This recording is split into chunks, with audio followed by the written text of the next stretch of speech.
Hello, everyone, and welcome to English Pod. My name is Marco. And I'm Catherine, and today we have a fun game-focused lesson for you. That's right. Today we have an elementary lesson, and it's all about playing board games. Okay, and the game in today's lesson is a famous one. It's called Monopoly. Monopoly. I don't know if you have this in your countries. It's a game in which you try to earn money and sell property and buy property. That means hotels, houses, things like Right.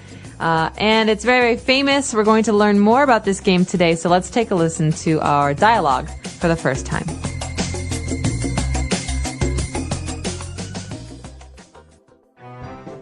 Hey, why did you take that money? You are such a cheater. I should send you to jail. I am not cheating. When you pass go, you collect $200. Everyone knows that. Well, you can't just take the money. You have to ask the bank for money. And I'm the banker. Banker, Yes? can I have my $200, please? Sure. Here you are, $200. Thank you. Please come again. Now it's my turn to roll the dice.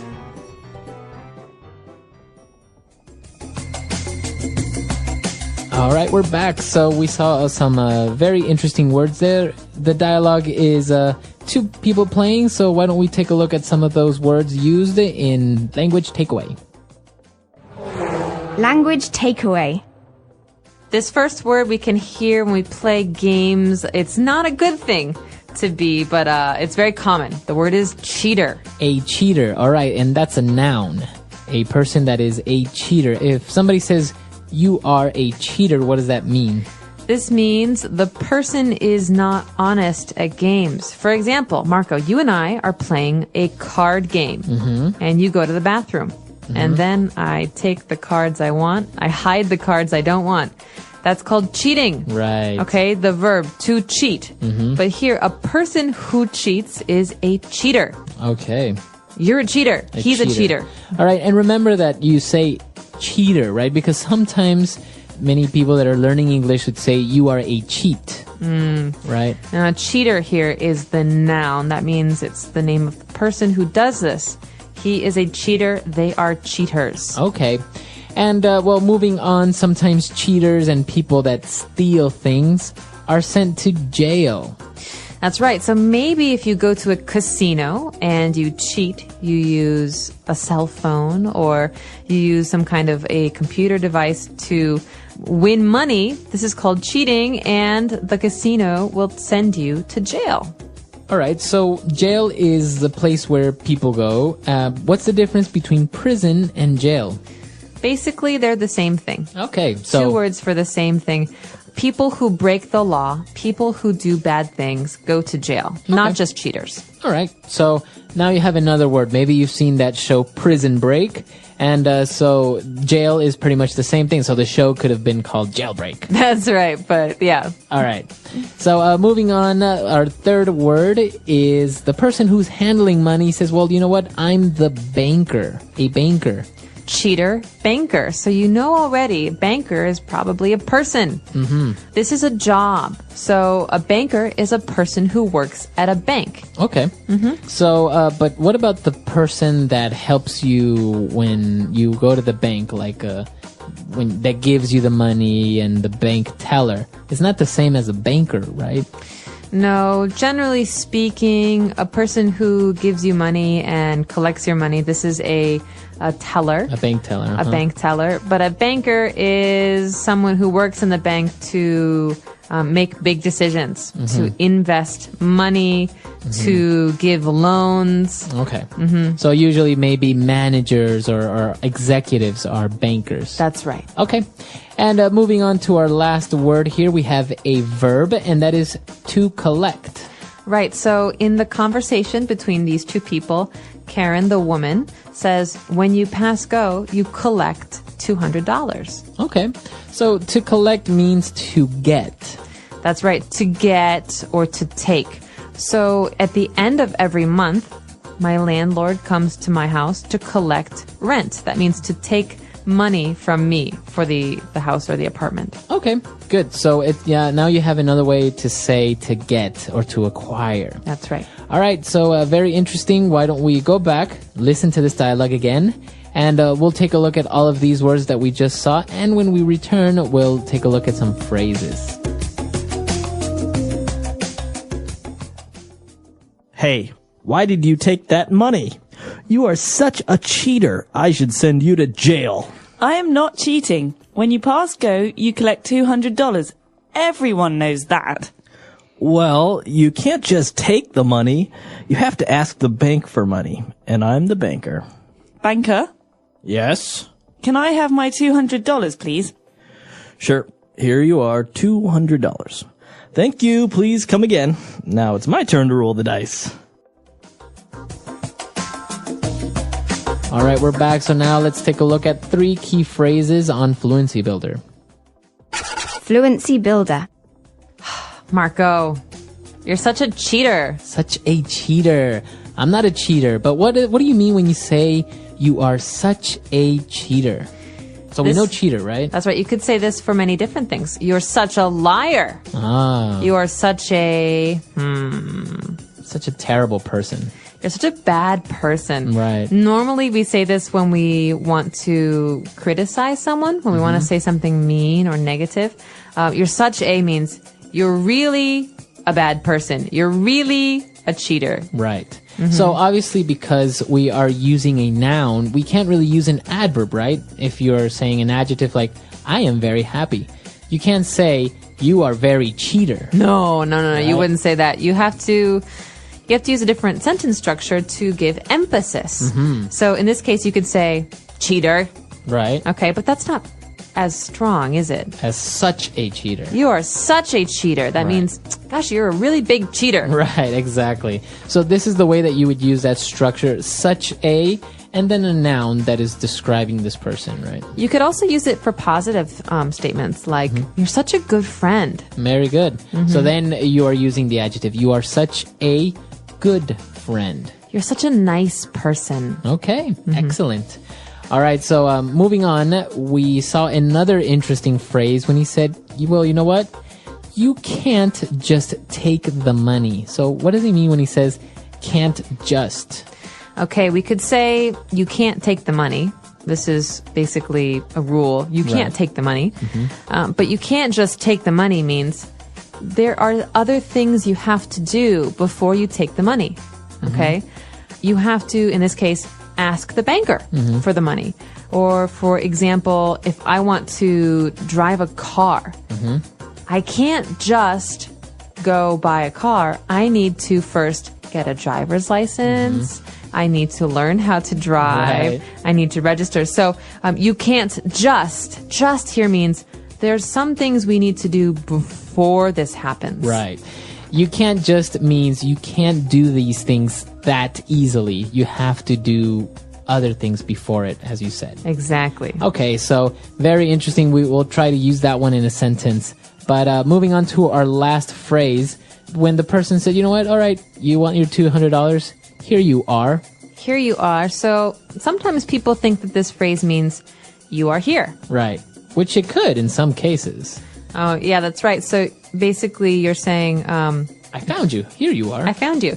But in this case, this doesn't make sense. We're talking Right. about money. We're talking about a game. So if you think about this, here you are, you can imagine someone is giving someone else a thing. An object. So in the case of the bank teller, remember we were talking about getting money at a bank? A bank teller might say, here you are, sir, here's your money, and then Right. give you some money. So this is something we say in English when we give something to someone else. Right. Because otherwise, I guess it's strange if you just, give something to someone and you don't say anything, right? You need to say something. And if you say, here, that's very rude. Yeah. So this is a polite way to say, please take this. Right. This is for you. There you go. You might hear this at at a restaurant. Here you are. Here's your food. Here you are. Right. Okay, it's a very useful phrase, and so I think it's time for us to listen to this dialogue again, and we'll be back to talk a little bit more.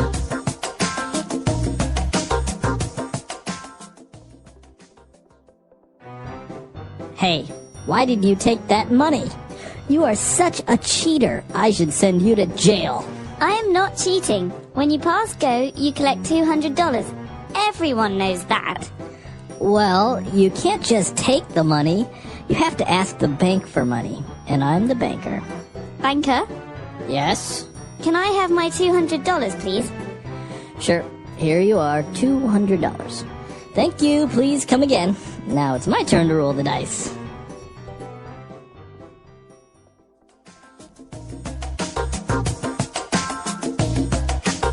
All right, we're back. So a lot of interesting words there, a lot of interesting phrases. They're really interesting and very useful. So remember to try and use such a you can't just, or here you are when you're giving something to someone. That's right. These are really great. And I recommend also playing some games. Games are a great way to improve your language skills. Monopoly, the game that they're playing in this dialogue, is a really fun one for numbers. Yeah. Right? Because the whole point of the game, the whole purpose of the game is to make the most money. Right. Of anyone playing. And this is a really fun one because you get to buy houses and hotels and there's simple street names and place names. Yeah. Like Park Avenue or Yeah. the Boardwalk. So you'll learn a lot of really great things about American culture and English. Yeah, it's a really good game, very popular. I'm sure they have it in your language, but if you could get it in English, that would be really great. And also another really good game to play with your friends to practice your vocab is Scrabble. Scrabble, that's hard. Scrabble is a game about words. Yeah. And so basically you have to make words out of letters. Yeah. And whoever has the most interesting words, unique words, that person wins. So obviously it's a great game to improve your vocab because you also learn some words that maybe you didn't know before and your friends knew. So it's really fun to play. Obviously, don't play with any native English speakers because they might win. But it's a really cool game to play if you have any friends who are also learning English. You can get together, play Scrabble, and it's a fun way to improve your vocab and to also fight a little bit because all the time some people are trying to make up new words that don't really exist. We call them cheaters. Cheaters. So yeah, let us know about your game experiences. Do you like to play games? Do you have a favorite game? Practice some of these and let us know how they go. Board games. Fun and learning. What is a board game? A board game is a fun activity that people play using a board, game, pieces, dice, or cards. Every board game has rules that players must follow. Some games are for 2 players, while others can be played by many people. Board games are popular with families, children, and friends because they bring people together. People play board games for different reasons. Some play to relax and have fun, while others play to learn and improve their thinking skills. Many board games help players develop strategy, problem solving, patience, and creativity. The history of board games. Board games have been played for thousands of years. One of the oldest known board games is Senet, which was played in ancient Egypt more than 5,000 years ago. Another famous old game is Go, which started in China about 4,000 years ago. Chess, one of the world's most famous board games, began in India over 1,500 years ago. In the past, board games were made from wood, stone, or cloth. Today, they are made from cardboard, plastic, and paper. Some board games now have digital versions, so people can play them on computers and phones. Different types of board games. There are many kinds of board games. Some games need strategy and thinking, while others are based on luck. Here are some popular types. 1. Strategy games. In these games, players must think carefully and plan their moves. Some examples are: chess players move pieces to capture the opponent's king. Checkers players jump over pieces to remove them from the board. Go players try to capture more space on the board. 2. Luck-based games. These games depend on luck, and players do not know what will happen next. Some examples are: snakes and ladders players roll dice to move forward, but if they land on a snake, they go back. Ludo players race their pieces around the board and try to reach home first. 3. Word and number games. These games help players learn new words or numbers. Some examples are: Scrabble players create words using letter tiles. Boggle players find as many words as possible in a grid of letters. Sudoku, a number puzzle where players place digits in the right order. 4. Adventure and role-playing games. These games have stories and let players become different characters. Some examples are Monopoly, players buy land and collect money to become the richest player. The Game of Life, players move through different life events, making choices about jobs, families, and money. Why are board games important? Board games are fun, but they also have many benefits. They help us think. Strategy games improve problem-solving skills. They teach patience. Players must wait for their turn. They bring people together. Families and friends can spend time together. They reduce stress. Playing games makes people feel happy and relaxed. They improve memory. Remembering rules and moves helps the brain stay sharp. How to play a board game. To play a board game, follow these steps. 1. Choose a game. Pick a game that everyone likes. 2. Learn the rules. Read the instructions or ask someone to explain. 3. Set up the board. Arrange the game pieces. 4. 5. Play fair and have fun. The future of board games. Today, board games are still very popular. Many people love playing traditional board games at home, but now there are also online board games. These digital versions let people play with friends, even if they are far away. In the future, board games may use technology like virtual reality, VR, to make the experience even more fun. However, no matter how much board games change, one thing will always be true. They bring people together and make learning fun. Would you like to play a board game today? The English Pod Audio Review. Listen to the meaning, then say the vocabulary word. So extreme a degree. Such a. To deceive by trickery. Cheat. My opportunity to do something. My turn. Place where prisoners are kept. Jail. Used to ask for permissions. Can I? The player in charge of the bank and gambling games. Banker. Let's try that faster. To deceive by trickery. Cheat. The player in charge of the bank and gambling games. Banker. Used to ask for permissions. Can I? So extreme a degree. Such a. My opportunity to do something. My turn. Place where prisoners are kept. Jail. Now say the word and hear it in a sentence. Such a. Mike is such a loser. He has no ambitions or goals in life. Such a. Amanda is such a phony. You can never really believe her. Such a. He is such a playboy. He has many girlfriends. Cheat. My classmate was cheating on the exam. Cheat. Carol always cheats when we play games together. Cheat. My parents taught me never to cheat people. Can I? Can I have your ice cream? Can I? Can I have a taste of your soup? Can I? Can I have some money, please? My turn.